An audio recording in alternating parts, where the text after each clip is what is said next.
धृतराष्ट्र जन्म से ही अंधे थे, अतः उनकी जगह पर पांडु को राजा बनाया गया। इससे धृतराष्ट्र को सदा अपनी नेत्रहीनता पर क्रोध आता और पांडु से द्वेष भावना होने लगती। पांडु ने संपूर्ण भारतवर्ष को जीतकर कुरु राज्य की सीमाओं का यवनों के देश तक विस्तार कर दिया।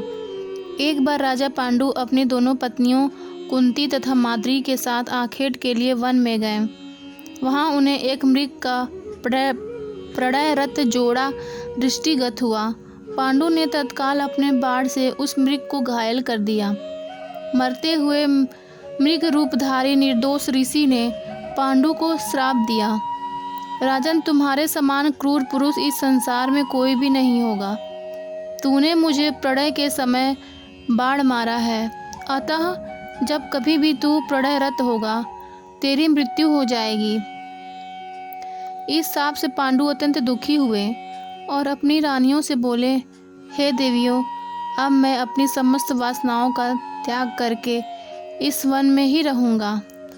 तुम लोग हस्तिनापुर लौट जाओ।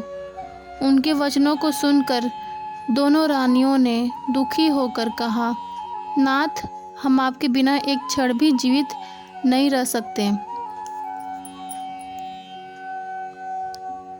आप हमें भी वन में अपने साथ रखने की कृपा कीजिए। पांडु ने उनके अनुरोध को स्वीकार करके उन्हें वन में अपने साथ रहने की अनुमति दे दी। इसी दौरान राजा पांडु ने अमावस्या के दिन ऋषि मुनियों को ब्रह्मा जी के दर्शनों के लिए जाते हुए देखा। उन्होंने उन ऋषि मुनियों से स्वयं के साथ ले जाने का आग्रह किया। उनके इस आग्रह पर ऋषि मुनियों ने कहा, राजन, कोई भी निसंतान पुरुष ब्रह्मलोक जाने का अधिकारी नहीं हो सकता है, अतः हम आपको अपने साथ ले जाने में असमर्थ हैं। ऋषि मुनियों की बात सुनकर पांडु अपनी पत्नी से बोले, हे कुंती, मेरा जन्म लेना ही वृथा हो रहा है, क्योंकि संतानहीन व्यक्ति पितृ ऋण, ऋषि ऋण, देव ऋण तथा मनुष्य ऋण से मुक्ति नहीं पा सकता। क्या तुम पुत्र प्राप्ति के लिए मेरी सहायता कर सकती हो? कुंती बोली, हे आर्यपुत्र, दुर्वासा ऋषि ने मुझे ऐसा मंत्र प्रदान किया है जिससे मैं किसी भी देवता का आह्वान करके मनोवांछित वस्तु प्राप्त कर सकती हूँ। आप आज्ञा करें, मैं किस देवता को बुलाऊं? इस पर पांडु ने धर्म को आमंत्रित करने का आदेश दिया। धर्म ने कुंती को पुत्र प्रदान किया जिसका नाम युधिष्ठिर रखा गया। कालांतर में पांडु ने कुंती को पुनः 2 बार वायुदेव तथा इंद्रदेव को आमंत्रित करने की आज्ञा दी। वायुदेव ने भीम तथा इंद्र से अर्जुन की उत्पत्ति हुई।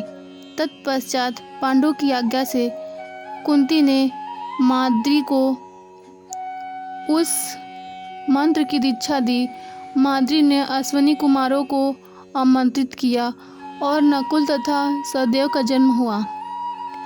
एक दिन राजा पांडु माद्री के साथ वन में सरिता के तट पर भ्रमण कर रहे थे। वातावरण अत्यंत रमणीक था तथा शीतल मंद सुगंधित वायु चल रही थी। सहसा वायु के झोंके से माद्री का वस्त्र उड़ गया।